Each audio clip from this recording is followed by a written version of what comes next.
Uduasha city, where the sun is a mirror and the moon a shadow. 800 years ago, the gates of death were broken by the Emperor Immortal. The 5 key bearers, however, had already unlocked them and walked right through. It is in Uduasha city they dwell. Now, the ghost field breathes next to our reality, lit by the eternal flame of the well of Udu. It is a second skin, a place where thought and will struggle against gravity and light. In other places, the dead congregate in the ghost field, but in Uduasha, the well city, the hell city, they fall straight into the flames. See its glittering districts: Kshitijpur, where the rich plot to buy the horizon; Bunda West, where the refugees of 2 different nations flock; and Pasarhandu, the vertical maze of market and murder. And here is Udaipur, where the Ceaseless Temple resides. Its inhabitants, a family, a snake, and a god. The temple has stood since before the gods of this world were forgotten. Watch as it turns the wheels of revolution. Welcome to Desperate Attune, an actual play podcast about people who take risks so they can survive against the odds.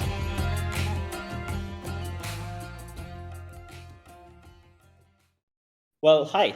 Welcome back to Desperate Attune and our current campaign of Blades in the Dark, called A Candle Ablaze, set in the city of Uduasha. I'm Tree, or Soumithri. I'm your GM, and I will be running this game for you today. My name is Emma. I am playing Joan, a retired ghost fighter, and I use she/her pronouns. Hi, I'm Klow. In real life, my name is Zoheb, and I'm a he/him. And I'm playing Miraz Chakraborty, the crew's leech, who is an engineer turned cult leader.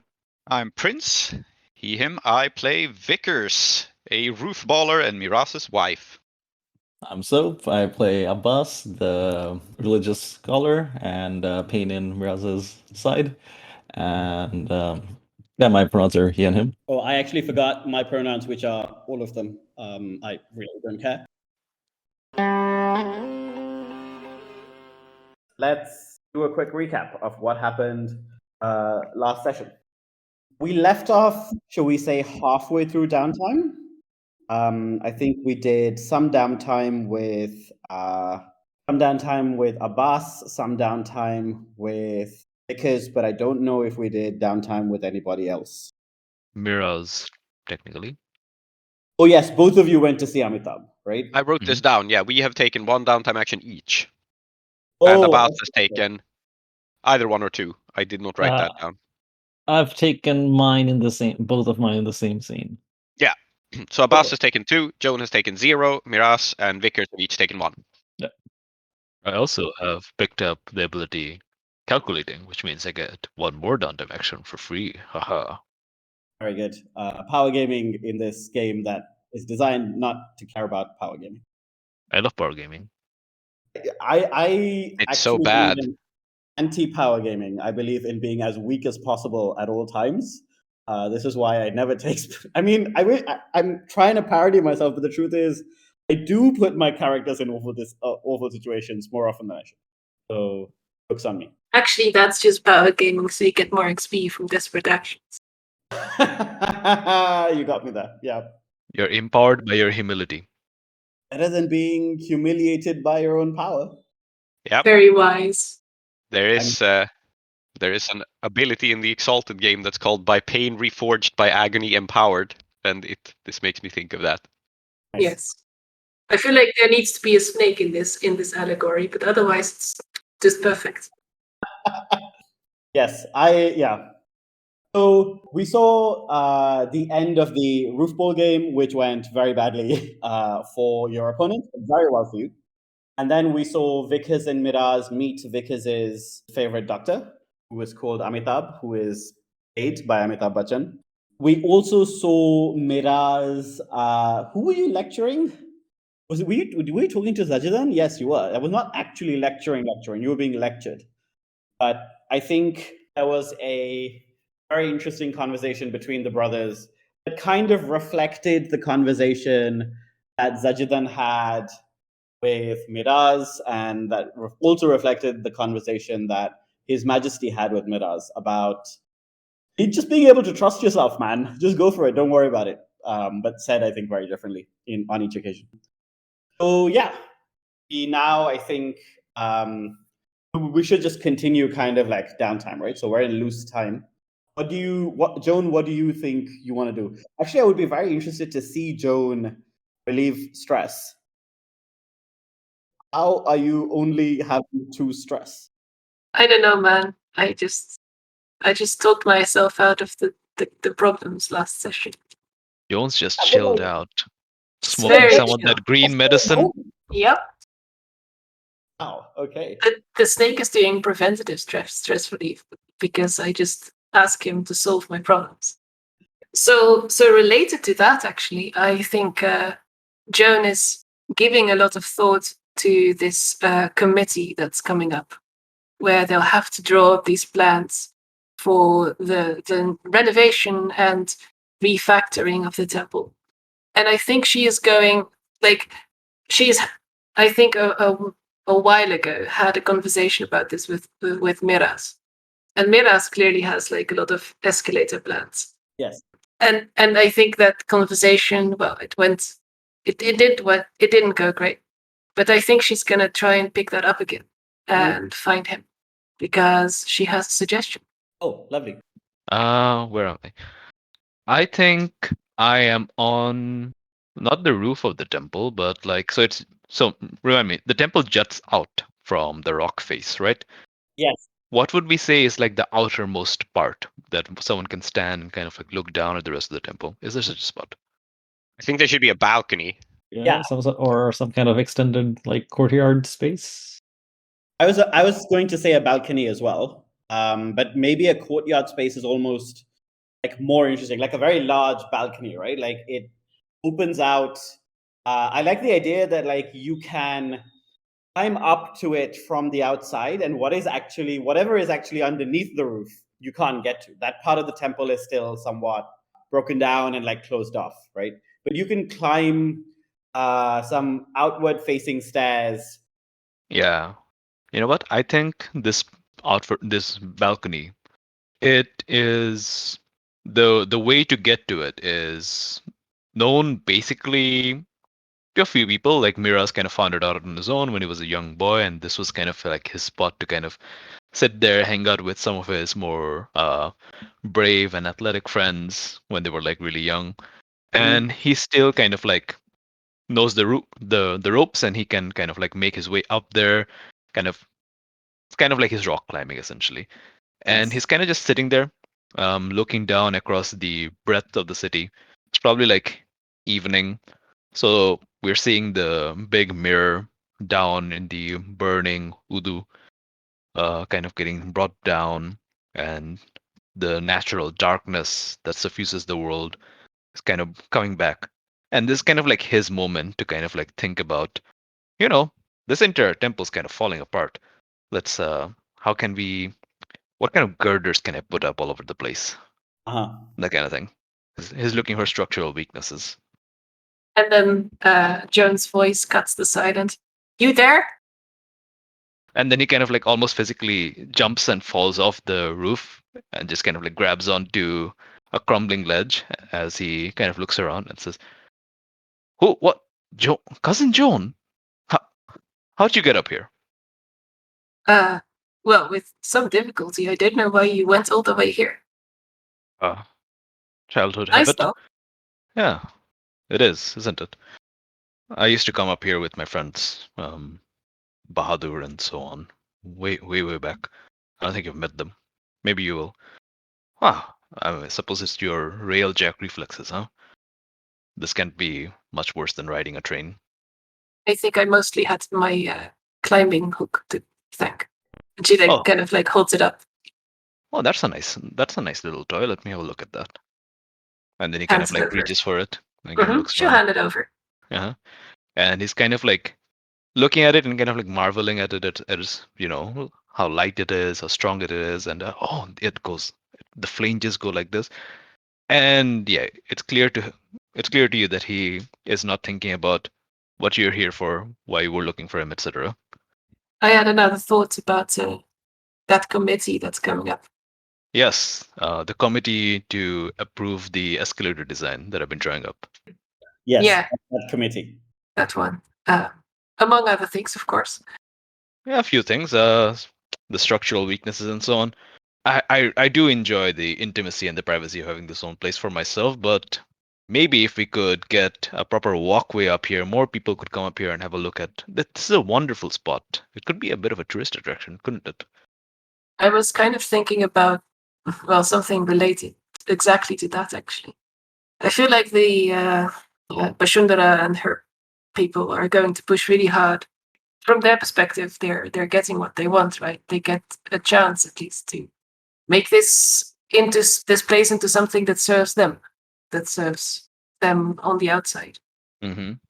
And we're going to push against that, knowing what is needed here, knowing what we need. But I'm not sure we know what the other people who depend on this temple really need. Like, who is out there in just like in this neighborhood, and how can we make this place better for them?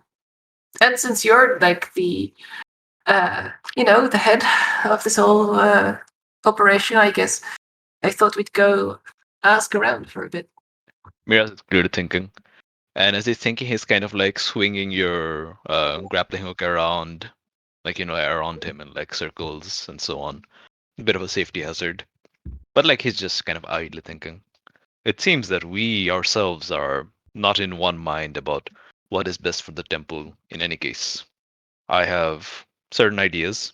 I know that I seem a bit fixated on this escalator thing. You probably are a bit irritated hearing about it. He kind of turns to you and gives a smile. But at least I think it's a good idea. And I think it's a good idea that is unquestionably good. The other things, though, that Bushindhara wants, I don't know. I don't know what's good for the temple. I don't know about this whole tradition stuff. Uncle Abbas may have his head in the right place at some points, but he just seems to be categorically opposed to any sort of change, just because it is change.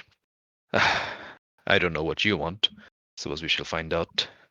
But yes, consulting the people who come here might be wise. And in fact, he stops swinging the grappling hook and kind of stands up, hands you back the hook, and like I think you see him like being more lucid than you've seen him recently, more focused. And he says, in fact, when we talk to the people who come to our temple, I think it would be very wise to confine our researches not to the kind of people that Begum Bushundar appeals to, by which I mean the old money and all that. The sorts of people here in Uddaput. And in fact, a lot of people come here who aren't even from Uddaput. I think we should probably make our ways a little bit further down Uduasha. Yeah, gives a smile, looks kind of sort of relieved. Some of like she looked really like worried in hindsight when she was making this proposal. But now that you seem to agree, she's like, well, I suppose that's very wise. Maybe. And he kind of gives a little bit of a smile, as though like, yes, maybe I am wise. Maybe I said the right thing. Okay, that's nice. How do we get down? How do we get down? Well, it's a few ways of going down. Depends on how far down we want to go. I meant off this one, but Oh, yes. okay. And then he kind of like looks down and says, what I normally used to do is, and then he kind of like he jumps down from the roof, so it just looks like he falls off. And then a second later you hear his voice saying, I'm still here. And then you can see that there's like a small ledge down there. And from here you can hug the side of the wall and just shimmy on along, and then you enter this balcony and he's just walking ahead and his voice sort of disappears. Joan kind of peers over the edges. Oh, all right. You should be fine. At least there's no ghosts. And she tries to follow. I'm sure Joan is perfectly capable of traversing this. Surely, yeah. And in fact, I think like I don't know if you pick up on it, but I think Miraz was slightly testing you, and I think he's impressed. That's interesting. Are we doing this scene where we kind of go to some other district and get a feel for like what are I was about to say constituents, but what I mean is congregation. Yes, what our congregation from the more working class and so on might want. Yeah, I thought that was what I was envisioning as the downtime action. All right. Excellent. Where might we go? So let's open up the Uduasha map, Yes. which we should definitely figure out some way of like making this viewer facing. Absolutely. Okay, so Udaput connects to the Imperial Ward, Kshitijpur, Golampith. Golampith makes sense. Yeah, absolutely. Is that where we go? Seems so. All right. So I think this is the first time we are seeing Golampith on screen, right? Yes, I think it is the first time we're seeing it on screen. So let's talk about what it looks like and what it is. How, like, in fact, I think the first geographical thing to think about is Udaipur is really at the top of the well. That is the city of Uduasha. How far down is Golampith? I don't think it's that far down. No, actually, no. Let's say that. Yeah, let's say it's actually a fair way down. Yeah, I prefer that actually because it is connected to the mining district, the Hand, which will come to some other time, I suppose. But so if it's connected to the mining district, it's probably fairly low down. Yeah, and it's like also directly connected to the Udu, so I can imagine it being near the bottom. Yeah, so they put this like all the way up there, and then there's like I don't know elevators or something that bring us down. Yeah, it is in fact quite a long way away. As you walk through or travel through the city, from Udaipur, probably again through Pasarhantu into Golampith, you see that even the light of the sun, which is to say the mirror that pretends to be a sun, does not fall down here as well as it otherwise might, right? Because the entire city is above you, and most places are cloaked in shadow. You can still sort of like make things out. I think like there is still an ambient glow, and Uduasha is kind of well lit, also by braziers, by fire, and so on. But you can definitely see as you move further down that like light becomes more of a precious commodity. Why don't you roll, one of you, either of you can do this, just roll consort as a fortune. And this is not for like if you want to work on a project or whatever, it's not really about that. It's about, let's see what kind of person you are likely to meet, or how well they may be disposed towards you. You want to roll that? Yeah. Do you want to assist me? I think that makes sense. I think I will. Yes. Okay. So consort with a bonus dice. Hmm? Oh, wonderful. Amazing. Lovely. It's a 1 and another 1. So really the worst possible roll you can get on 2 6-sided dice. That's not wonderful at all. It makes me wonder. That's true. I wonder what the worst person we could possibly meet is. Yeah, no, this is exactly what I'm thinking. Who is the worst possible person you could meet? Let me look at my list of NPCs, because there is no reason. Okay, I think you are likely to meet Pandit, because the Chandlers are not fans of you at the moment. You have a negative faction status with them. I think the reason that you meet Omar is not because you seek him out, it is because he seeks you out. So as you get off this elevator, which is, I think it's actually reasonably well maintained. I imagine that this is the kind of public infrastructure that the city takes care of. It's not, like amazing and like smooth as silk and so on, but it's not, it works. As you step out, you see the bustle of the industrial district, hear the clang of gears and hammers in the distance. I don't think it's that like he like approaches you straight away, right? I think it's that we see someone notice you and pass a message along exactly the way that we've seen these messages passed along before, right? Like they kind of like tag one of the young children who make a living doing this and pay them to take a message to Mohammed saying someone he's interested in is present. And he is the oldest Chandler left alive. He, in some ways, is a contemporary or even an elder to Zajidan. And he remembers a time when Uduasha was powered solely by waxwork and steam, other than these newfangled notions of electroplasm and imperial lightning.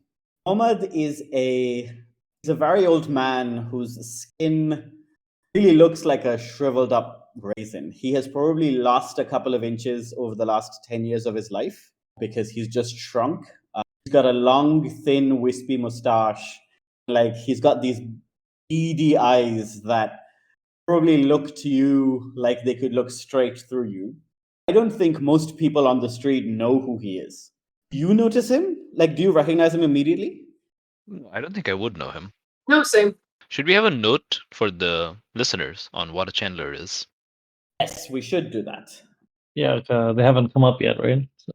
So, a chandler in Uduasha, traditionally, the industry was managed by large waxwork golems. That's what they're called, golems. They're very similar to what in Duswall are called hulls, like ghost haunted machines. But a golem is accumulated not just from like regular wax, but from the wax that is created by the bees that come out whenever someone dies. And the bees come out, they eat the people, and they go back home, and then they make wax. And this wax has magical properties because it's essentially the accumulated detritus of lots and lots of people who've died. And you take that wax and you make a fake person. It's not the same thing as a machine operated by a single ghost, but it is highly intelligent and it has its own properties. We haven't like actually seen one of these golems in person either, so we'll have to see what that actually means. But the chandlers are the people who have traditionally maintained and operated these machines. And they aren't that happy these days because the Imperium is coming in and all Iruvian traditions, industries, practices are kind of dying out. Halls are coming in, replacing the golems and so forth. And we have a rivalry with the Chandlers from character creation because the snake did something bad to them. It ate one of their golems, right? That is what it did. Yes. So the snake essentially ate not just a golem, but like a whole bunch of people's spiritual residue of a very important golem, right? Yeah, we were saying it was some kind of prototype. I think it was a toss up between it's an important prototype and like the specific people or like that it's accumulated from were all like very important. Like it ate someone's ancestors or something. It's probably somewhat unclear exactly what it is, but it may become clear now as you speak to Mohammed. I like the idea that in character we have no idea that this happened at all, and that we have no idea they're mad at us. Yeah, so I think Mohammed appears, has a little cane. He's got like a cool Chandler waxwork cane, right? It glows from the inside with some light, and it was probably given to him when he retired, which now is about 30 years ago. You cannot deny that he's looking straight at you and walking straight towards you. And unless you do something, he's going to walk straight up to you. And I suspect that, like, however tall you are or short you are, he is shorter than you. John, you see that cane, that waxy cane that man's holding? That means he's a Chandler. You've heard of the Chandlers, yes? You've seen the golems? Yes. I know what they are. That's a Chandler, and he is coming straight towards us. I wonder why. I don't think he looks very happy. It's probably because he can see that I'm an engineer, educated in Dustwall and all that. I've got my spanner and so on. These people, they don't like that sort of thing. They like to hew to their traditions, you see, John. They don't believe in sparkcraft. So I'm supposed it's going to be a whole Uncle Abbas thing again. And you can see that Miraz is kind of like lightly amused by the situation as he kind of like turns to face the Chandler and puffs his chest out and goes, hello there. You have some nerve showing your face around here. You want to say, see, I told you. Poor God destroyed one of the most important prototypes, a project I spent years lobbying for. Not even a word from our old friends at the Ceaseless Temple, not even a single groat, not even a penny of recompensation. Just ignorance. This is what happened. We are not in control of God's actions. He does not answer to us. What would have come up? Pretend like you don't know. I don't know. You just said that we're ignorant. I am ignorant. What's happening? Your avatar wandered in the training grounds to the experimental laboratory belonging to the Chandlers and consumed utterly and totally a prototype based on 1,000 years of research, founded in traditional methods, completely consumed it. Didn't find a single drop of wax left. Then what were we going to do? Tell it that it wasn't allowed to do that? Of course not. The temple has always known, used to be your allies. We used to work together. Now it seems your candles, naught but sparks. Now you walk into Golampith. Miraz just looks taken aback and at a loss, and he says, "Are you sure it ate your prototype? Did you look everywhere for it?" It is very obvious when an 8-legged, 4-headed, it was based on a diagram that we had found was meant to clean out the catacombs. Yes, sure it was destroyed because one moment it towered 15 feet above us, next moment it cowered in front of a snake twice its size, and then naught but a moment later it was nothing but your god. Or its form, or whatever it is that you say that it is, Zajudan would have known what to do. Zajudan would have known that's what the snake did. I see that he's no longer in charge, is he? No, he's not. He's not very well. I'm his son. I'm Miraz. Come back to ransack the old temple, have you? Bring your new Duskwall ways? Forget your traditions?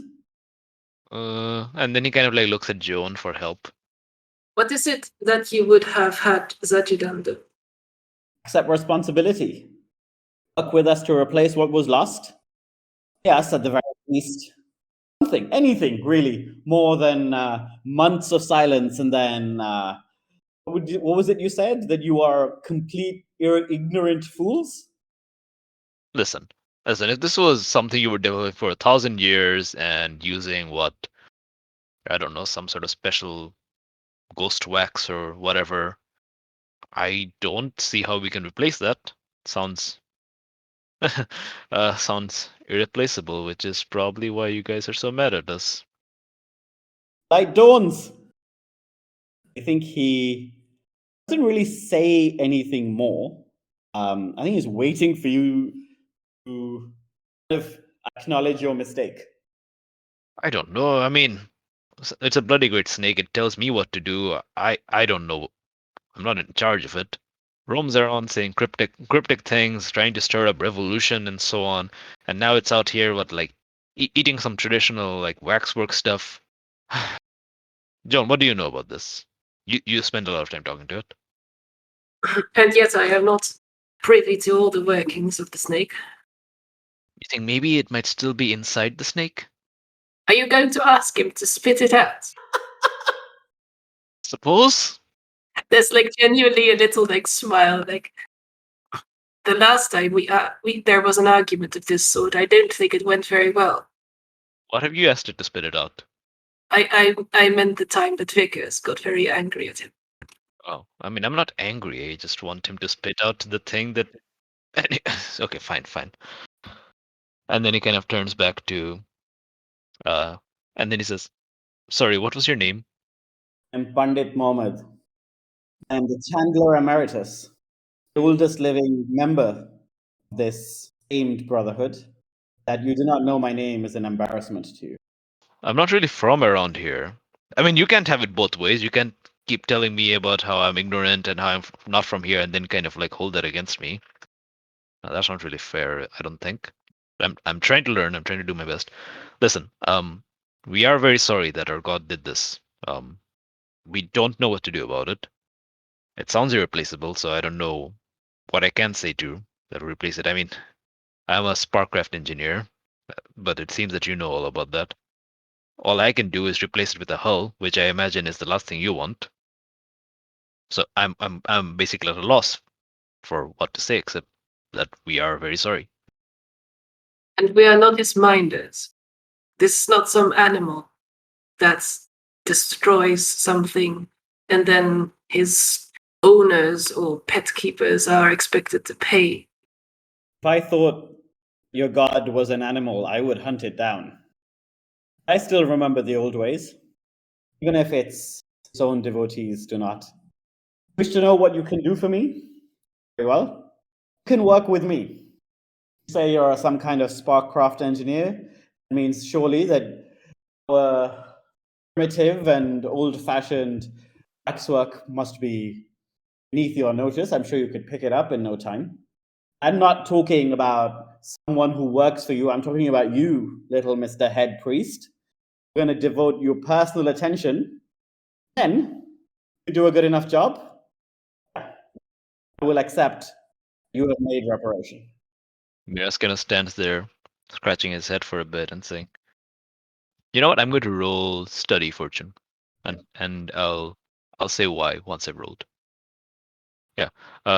Miraz kind of scratches his head and then says, "Because I got a 4 on my study roll," which means that he says, "I don't.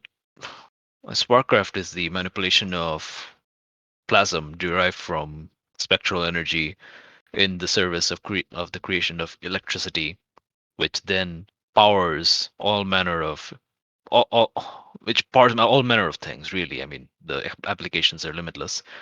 And as I understand it, the golems of Golampith are constructed from spirit wax, which has various arcane properties that are beyond my ken, beyond my expertise.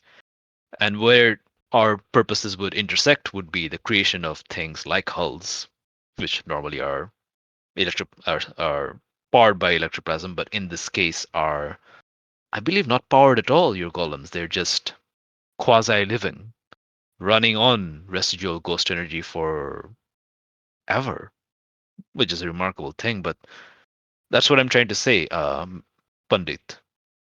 I know how to create something like a golem, but the principles are completely different. You would have to teach me, and I don't know if these things can be taught. I understand. Do you not have apprenticeships that go on for decades? Yes. Those apprentices, as you might imagine, now have their hands full trying to justify to the Chandler's Union why they have spent so many hours and so much money on something that has completely ceased to exist. I'm afraid that in order to make back all of the time and the money that they must work now for the Chandlers before they may return. Oh dear. Actually, you know what? Tell you what. I don't think I can make you a waxwork golem. I don't think I can repair you in that way. What I could maybe help you with, if it doesn't bother you, if it's not beneath you, is help you design something for the same application that your prototype was for. Okay, I think this is a role. Yeah. And I think the reason there is risk here is that you are offering something that is not exactly what he wants. And it will kind of involve him compromising on something that's very important to him because he's very conservative and so on. But nonetheless, it could work, right? So Yep. let's say I'll push myself. Sorry, did you say risky standard? I said risky. I was going to say risky standard, yes. Risky I standard. think I want to assist. Okay, thank you. I'm pushing myself for an extra dice, but please, how do you assist? I think Joan will add, it may not have been without reason that our god destroyed the prototype. Sometimes things cannot stay the same or become as you hoped. This is what we can offer. He keeps going on about change this and revolution that and so on and so forth. Maybe he looked at your accumulation of thousands of years of effort and he's like, nope, none of that. Be honest, if you try that, you may move down to limited effect because you've just insulted him to his face. Oops. We mean only to say within that dogma, this is what we can do. Something different. Perhaps it will be a benefit. Okay. I mean, okay, in that case, let's say that we're still at standard, but the standard effect looks different now. That's what Joan was saying. That's not me justifying. Yeah. I don't mind it being desperate standard then. It seems like a fairly major issue anyway, right? It is. I think here the desperate consequence is just you are risking your faction status getting worse.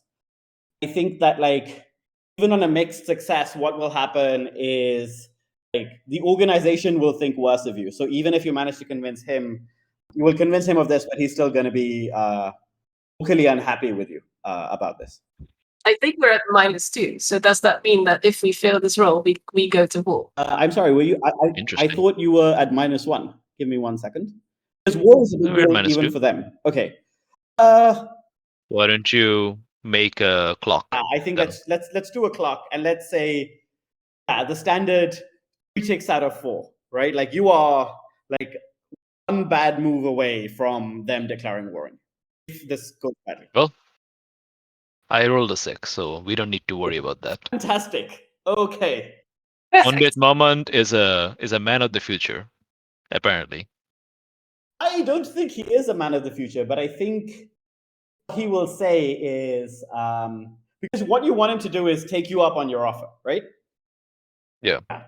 I think what he will say is have an apprentice, an intelligent girl, ambitious, and what your god did probably wrecked any chance she has of advancing within the organization. She's the lead on the project. We'll work with her, and you will teach her as she teaches you.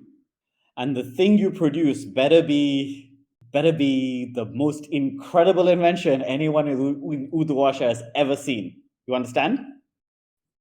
I mean, let's not get too hasty. I mean, sure be good.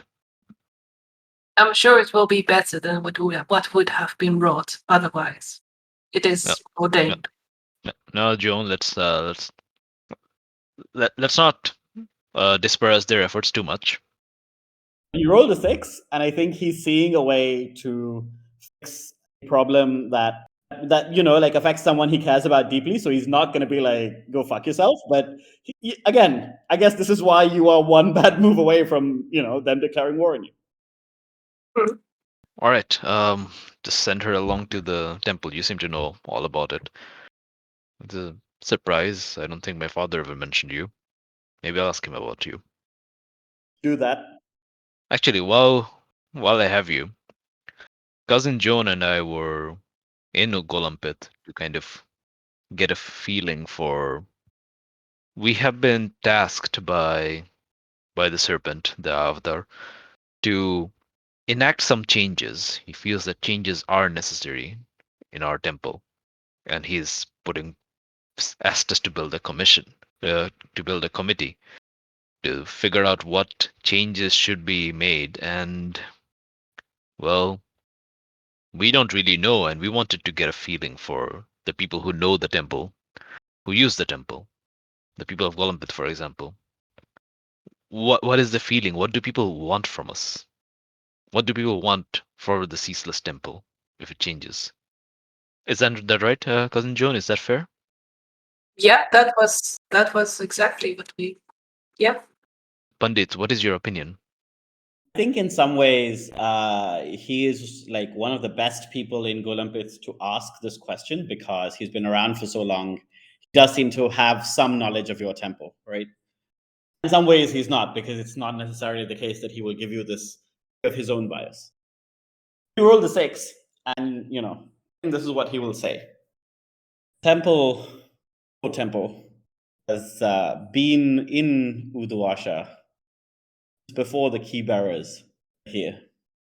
Is an old tradition. I was a child. Mother and I used to walk all the way from Golampith up to what is Leput now. That's 2 hours each way, so we only did it once every other day. We did it because when we visited, at this time it wasn't even Zajidan, it was your grandfather who was in charge at that time. He used to tell us that change was something that happened one day at a time. My mother used to say to me, there's wisdom. And that is why we went. And it is the hope.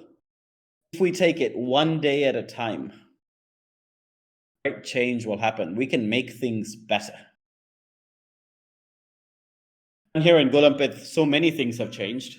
We've lost so much, it seems, and no one cares to see what we have lost. But I don't think this is the kind of change that grandfather spoke of. I think if you want to know what the people of Golampith want, as if they are one single being, what we want is to know that the change that we are making is for a better world. That we will not forget what came before us. What do I know? I'm only an old man. Miraz kind of looks at him confused because it's like, okay, change, good, change, slow, good. What to do? No, I mean, yeah. Yes, yeah. It's I think we are agreement on this, Joan will say. And then Miraz kind of looks at Joan surprised because like he didn't realize there was something there to agree with. But it's like, okay. But what we need are specifics. And you're right that one shouldn't think about people as a monolith. So we will go ask many. That was the plan, wasn't it? Miraz. Yes, it was. It was the plan. But yes, particulars. I mean, beyond helping my apprentice, that's a particular. I, as one of the people in Golampith, definitely would appreciate it if you got in touch with her. I need to give this person a name, by the way, so while you speak, I will also be doing this. I just ask her to come to the temple. Yes, of course we'll help. We'll figure it out. I suppose now we should be on our way. Yes, you're right. We should be talking to all sorts of people, getting a wide sample of opinions, and then perhaps we can create a pie chart. And then he starts like edging Joan along. It's like, okay, let's get away from the hostile man. What are you going to make them a pie? It's no, you see, you create a circle, yes, and then you calculate the percentages of what sort of opinions are expressed, and then he starts explaining the concept of a pie chart to you in a very roundabout and stupefyingly detailed way that I think makes it even more confusing, even though it is not a confusing concept. Nope. I think as you kind of like walk away, probably see him like mutter under his breath, I can't believe I'm making some kind of deal with these people. Because it really does baffle him. He agreed. Yeah, I think like he is this desperate and he does want his apprentice Shama to be given the opportunity to shine, which he thinks she deserves. But you have caused him, or rather your god has caused him great harm. And I think he understands well enough that you're not responsible for it. But that doesn't mean that like you can fail to acknowledge it or make reparations for it. Because that is how it goes if your god really does exist and then does things to fuck other people's shit up. Once he's out of earshot, Joan turns to Miraz and says, I can't believe we're making some sort of deal with this man who's making direct threats to the Infinite One. He is right. I mean, what, 1,000 years of work? I'd be hopping mad myself. I understand that he is frustrated. But think of it this way, cousin John. Ultimately, it's not just about our temple. We want to improve our temple, right? There's things that need to be done, despite what Uncle Abbas says. But what is the temple if not a place for people to come, to have their blessings? They feel good, but then there's the community to think about, right? And the community needs things. They need, well, I suppose they needed that golem over there. Though I suppose if the golem was a good idea, they wouldn't have needed 1,000 years of testing to make it work. So it's probably a good thing that the snake chewed it up. If the golem was a good idea, he wouldn't have eaten it. That's exactly, Miraz says, lying, because he doesn't think that the snake just does things that are only good.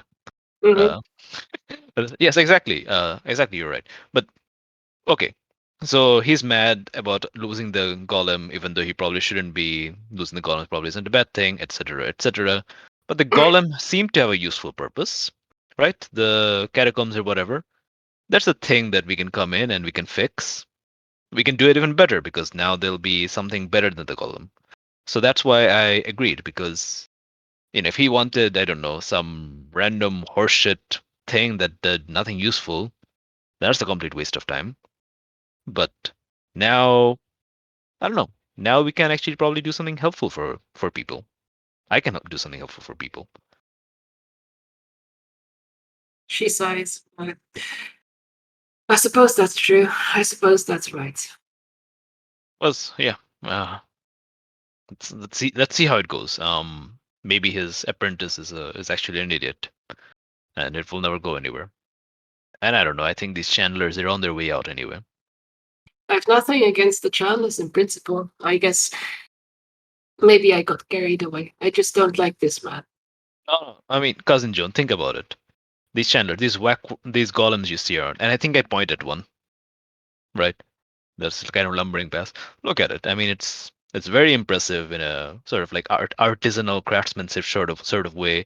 Thousands of years of work and all that. So many people's ancestors, etc., etc. You think that thing there can hold an empire together? You think that thing there can connect cities across the coastlines? You think that can build? There isn't a single golem train, is there? Like Waxwork hasn't built a train. Like you're a railjack, like the things that we need in our daily lives as a civilization across the world. Only Sparkcraft can do that. This things they're doing here, they're just quaint curiosities now.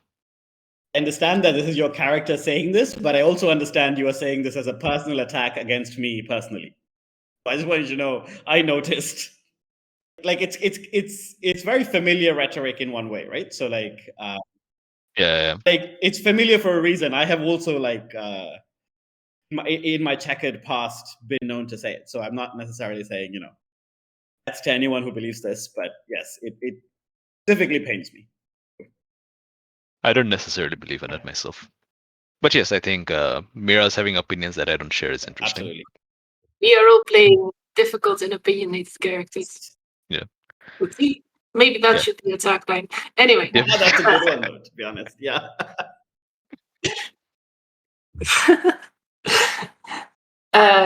Yeah, I think the awkward moment of silence that dropped should be canon, and like there was like a moment where after Miraz's like fervent speech, Joan looks a bit taken aback, and then just resolves basically like, well, I think there are some things that Sparkcraft cannot do, but we are not here to debate. We should find some people to talk to. Let's do what we came to do. Yeah, let's do that. Let's find some people. And I guess this is the point where we zoom out. Like, I don't know what happens here, right? We aren't going to have 1,000 conversations. Yeah, so like I think what kind of downtime action is this? Is this like a long-term project or? That's a good question. I think it could be that. I think more fittingly, perhaps it's a gather information that will be used later on when we actually get to interact with the committee. Mm-hmm. May I suggest, maybe what we're doing is working on a project to give us some sort of claim, right? Like improving the temple. Mm-hmm. That does something for us, creates probably the best way to represent it as a claim. And this might be progress towards that. Oh yeah, that's a good one. Like getting a feel for like what we should even be doing. Yeah, like that. Let's say it is a 6-step clock. It will put you in position to get a claim, right? When the clock fills. Sorry, I didn't catch how many steps. 6. Oh, just 6. I think so, because you still have to do an entire score. Get it? That's true. Fair enough. I think like if I made it any longer, it would be weird to also. It would be weird. It would be somewhat harsh. So. Oh yeah, fair enough. Mm-hmm. I think Joan should roll this time, and I can assist. I will. Are you rolling? And I still feel like it's a consort or perhaps a survey. Aha, a survey for that pie chart. Yeah, exactly.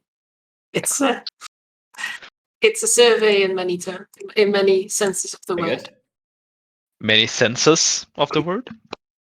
Yes. Oh, See what haha. Oh, I did see what haha. you did there, and I wish you had. Mhm. Mm.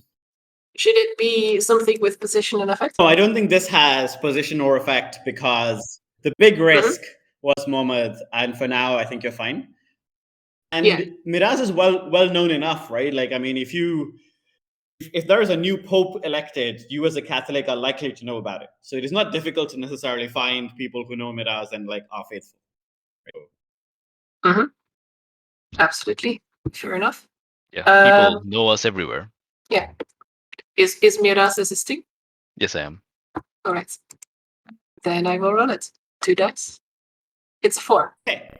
I think that what you get is to speak to people who are definitely like genuine believers, and at some point I think like when you are noticed, someone invites you into their house for some tea, and I think that like there's a moment where you basically understand that for some time it has seemed like what the temple has been doing, and like this is very much Zajidan's own practice, has been very philosophical and very internal. And it has, and the way that he has been changing, the way that like he has interpreted the Eternal One's teachings is to change the way that that he himself perceives things, to learn new things and so on. And that's how he's exemplifying this, right? But as a result, whether consciously or unconsciously, something that has happened is that community outreach has not really been something that like he's been doing. He's got friends who are well connected and powerful because they come to him. I don't think he used to come down to Golampith regularly to like preach.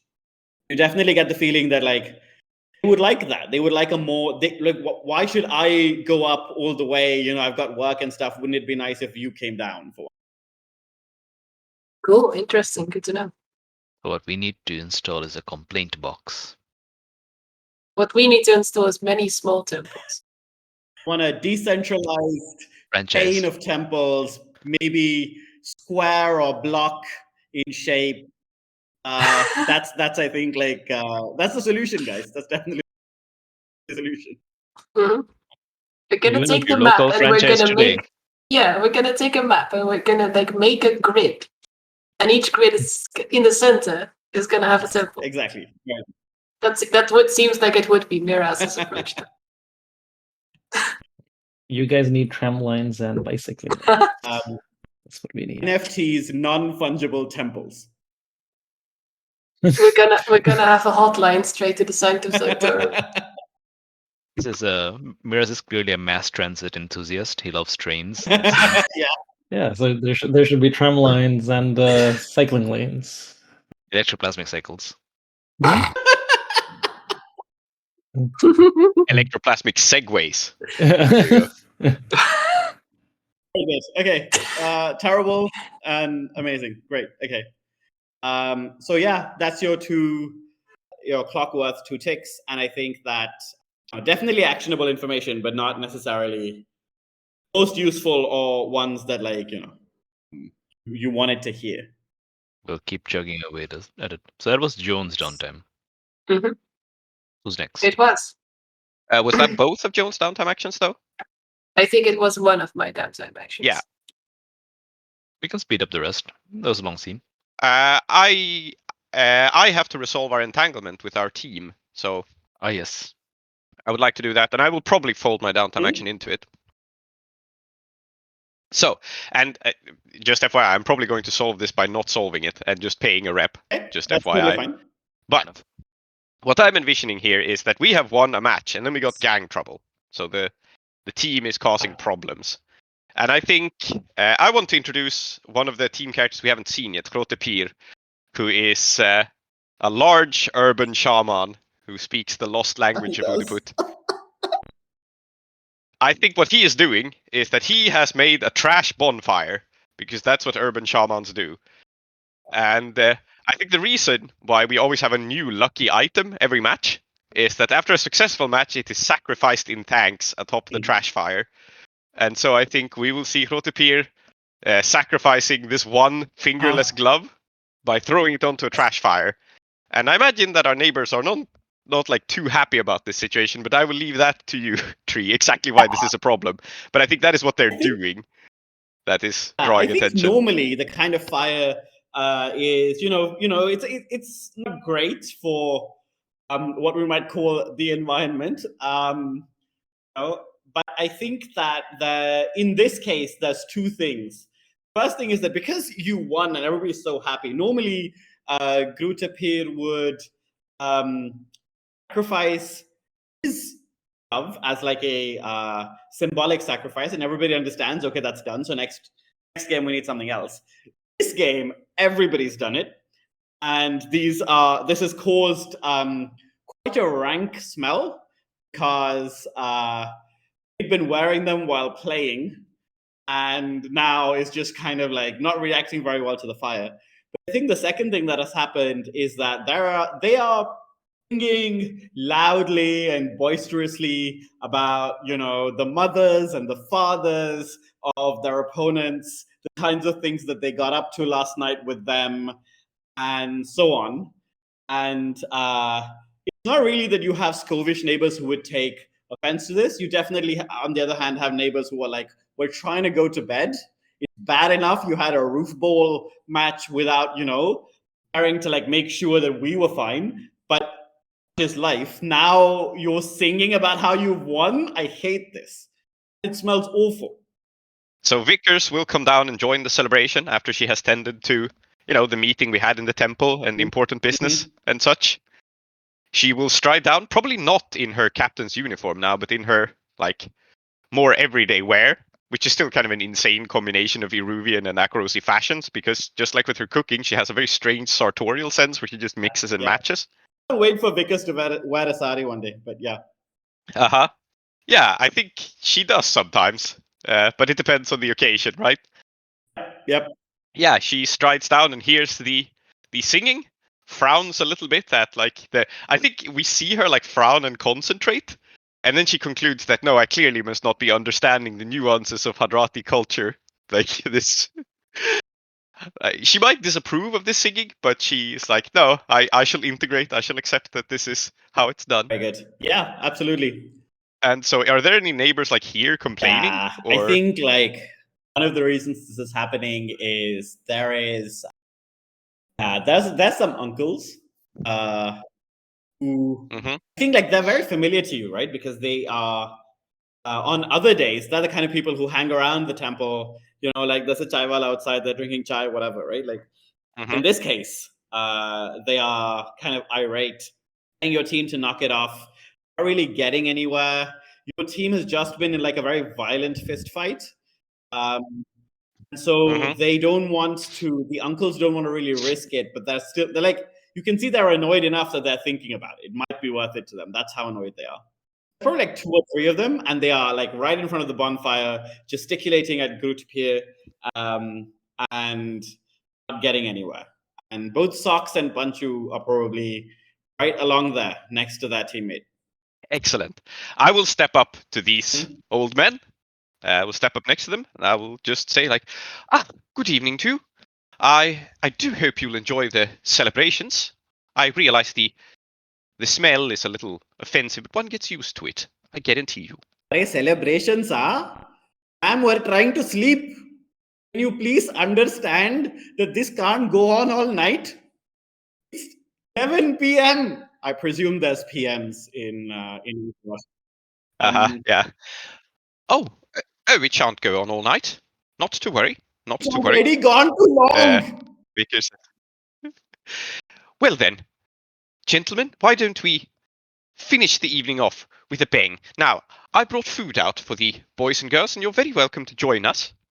And Vickers is basically going to invite them to eat and attempt to calm them down. And I have no idea if this can even work, but that's, I think, our first approach is to, it's a party, everyone's invited. I think that one way that you can lose rep here is that it's impolite to decline the food, but the food is so bad, yes, they will all go home and whinge to their partners about it. Perfect. Yes, I think this is exactly what's happening. I will solve the problem by not solving it, and someone please knock off one rep from us. So I will host a party for them, and it will So suck. I think like the one who is yelling at you is about to be like, "Go fuck yourself," and then someone else like just pushes them aside and says, "Biryani," knowing that it's not what they are expecting. Yeah, I think that is precisely what happened. I will set them up for like, oh, you get free food, and it's going to be high quality, and it's going to be really nice, and then they'll be very disappointed. So and like this person like, "Arey yaar, it's biryani. Come on, it's okay. You know, we've all had some wild nights. Let's just have some biryani and hang out with our friend. You know." And then you see them, and it is also impolite, by the way, to leave food uneaten. It is impolite to throw the food in the trash. Yeah. They are really going to struggle eating this. Perfect. So I shall browbeat them into being good guests and me being a good host, and then they will talk behind my back about it. This 100%. Is how it works. I have been very polite and also very rude at the same time. So I think like you lose the rap this way. Obviously this is the kind of thing where it will fuel neighborhood gossip for weeks. Right? So we'll see how that goes. I think also I'm taking my downtime action of indulging vice here at the same time because I'm hanging out with my team. It sort of makes sense. My vice is roofball, but I think hanging out with the team kind of counts. Like I'm having a party with them. I feel like that's indulge vice shaped. Right? What better way to relieve stress than to party with your friends? Yeah, and the team needs. I need to share in the celebrations and learn more about this wonderful culture I find myself in that I don't understand very much of. So, did you roll a 6? 6. Oh, very nice. So I clear all but 2 stress. Let's actually. I think you do learn something. I think the reason you do learn something is that there is one uncle who sees that you're making a genuine effort, right? And is like, oh, this is very bad, but someone should tell her how to be better. And like, I think one of them is giving you genuine like cooking advice here. Maybe not. Okay, excellent. Then I will. It's like an animated conversation where they're like, "Oh no, you should do this," and like, "You should put that," right? Like. Okay, so I will start, but not add any ticks to the learn Iruvian cookery clock. How long is this clock? The longer it is, the more you will learn. Say that if you fill a 6-step clock, you can make dal that an uncle would eat and say, my wife's is better, but this is nice. Yeah, I will make it a 10. And we'll see what happens, what comes of it. But I will make it a 10 o'clock. I think it should take time for Vickers to learn. But she has now gotten her eyes. I think what happens here tonight, right, is because she has this animated conversation with this uncle, it's not like she actually learns to cook, but her eyes open to the fact that she actually isn't very good at it. Like, she hasn't learned anything, but for the first time, she doubts her own skills. That hasn't happened before. I think it's interesting that like she's not learned this because someone's come up to her and said, "You suck." It's because someone's genuinely trying to help her, and she's realized she needs the help. Yeah. Yes, absolutely. Exactly. Perfect. I have one other like free play scene I want to do to set us up, possibly for another score. But I think we should finish downtime before that. But I just want to flag that I'm going to go make deals with criminals because Vickers is not happy about Mr. Morrison still being on the loose. And you should do this because your sister is also making moves and actions. So. Exactly. I will play politics against my sister, but I think we should finish downtime first. I'm just flagging that's Vickers' next thing. And so blows out our brief candle. I named the disciples of the Ceaseless Temple thus, with both their false names and true. Soumithri, called Tree as the GM. Zoheb, called Klow as Miraz. Prince as Vickers. Emma as Joan. Aadiyat, called Soap as Abbas. Blades in the Dark and the original inspiration for Udo Asha by John Harper and Evil Hat Productions. Iruvian playbooks by Johnstone Metzger. Jalandhar intro music by Kevin MacLeod. Outro music in Keeravani Ragam by U. Srinivas. Follow us at Desperate Attune on Twitter or email us at desperateattune@gmail.com. Support us at ko-fi.com/desperateattune.